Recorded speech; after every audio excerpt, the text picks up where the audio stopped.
গৌতমের এখন অনেক কিছু বলার ছিল, কিন্তু সে এখনও নিজের আসল পরিচয় প্রকাশ করতে চাইছিল না। আর চিন্তা করা দরকার নেই, যারা তাদের কাজের শাস্তি পেয়েছে। গৌতম তার পকেট থেকে ৩০ লক্ষ টাকার একটি চেক বের করে আভনিকে দিল। দেখো, আমি বাবাকে বাঁচানোর জন্য টাকার ব্যবস্থা করেছি। কিন্তু এত বড় অঙ্কের টাকা তুমি এত তাড়াতাড়ি কিভাবে জোগাড় করলে? গৌতম যদি সত্যি বলতো তাহলে সে বড় সমস্যায় পড়ত, তাই সে কিছুক্ষণ চুপ করে রইল। গৌতম, আমি তোমাকে জিজ্ঞেস করছি, এই চেক তোমাকে কে দিয়েছে? আমি একজন বন্ধুর কাছ থেকে ধার নিয়েছি। তার কোম্পানি সম্প্রতি অনেক লাভ করেছে, তাই সে আমাকে ধার দিয়েছে।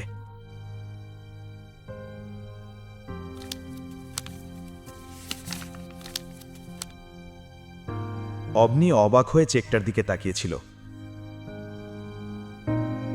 আমরা ধীরে ধীরে এই টাকা ফেরত দিতে পারব। টাকা ফেরত নেবার জন্য তার কোনো তাড়া নেই।